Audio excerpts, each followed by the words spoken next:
प्रभातीमनी या कार्यक्रमात वंदना विद्वांसचा सस्नेह नमस्कार. श्री ब्रह्मचैतन्य महाराज गोंदवलेकर प्रवचने 9 ऑक्टोबर. भगवंताचे स्मरण हेच भक्तीचे रहस्य.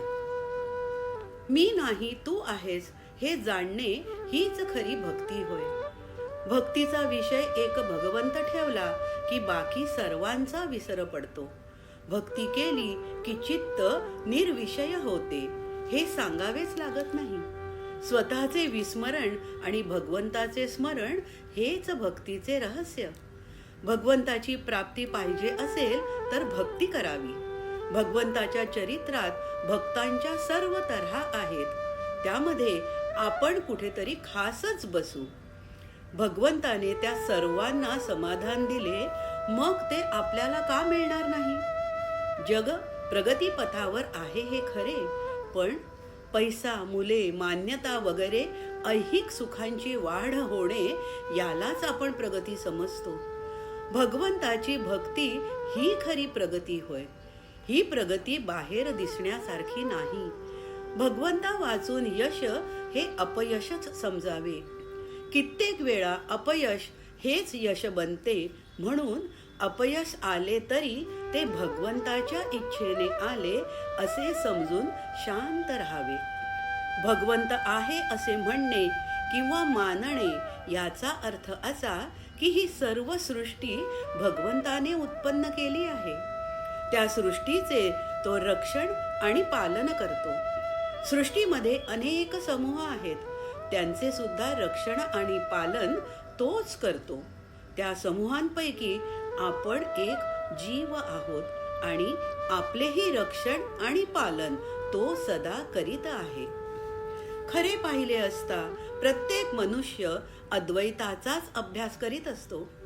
अद्वैतामध्ये नेणारे द्वैत आपल्याला पाहिजे आहे. भगवंत म्हणजे सगुण परमात्मा असा आहे की तो वेगळा दिसतो खरा, परंतु भक्ताला तो आपल्यासारखा करून घेतो. आई आणि मुलगा यांच्यामध्ये साम्य असते.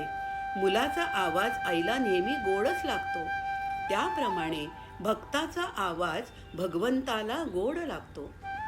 शेताची राखण करण्याकरता जसे काठीवर कांबळे घालून त्याचे सोंग करतात, तसेच सगुण उपासनेचे आहे. राखणदार हजर नसताना ते सोंग ज्याप्रमाणे शेताचे रक्षण करायला उपयोगी पडते, त्याचप्रमाणे निर्गुणाच्या अभावी परमात्म्याची आठवण करून देण्यासाठी सगुण हे उपयोगी पडते. डोंगराच्या माथ्यावर चढल्याशिवाय आपले पलीकडे असलेले गाव जसे आपल्याला दिसत नाही, तसे सगुण रूपमय झाल्याशिवाय निर्गुण होता येत नाही. जो भगवंतावर अवलंबून आहे तोच खरा स्वतंत्र होय. भगवंताचा ध्यास लागणे म्हणजे तद्रूपच होणे होय. भगवंताची प्रीती याचेच नाव भक्ती. माझा त्राता, माझी काळजी घेणारा, माझे रक्षण करणारा आणि पालन करणारा तो भगवंत आहे असे मानणे आणि तसे वागणे हीच भगवंताबद्दलची खरी अस्तित्व बुद्धी होय.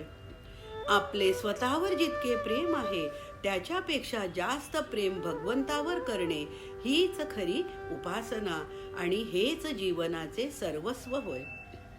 बोधवचन. संकटांचे डोंगर अंगावर पडले तरी ज्याची वृत्ती भगवंतापासून चळत नाही तोच खरा भगवंताचा झाला. आजचा हिंदू कर्तव्य दिन विशेष. दुर्गेच्या कात्यायनी रूपाची पूजा, सरस्वती आवाहन.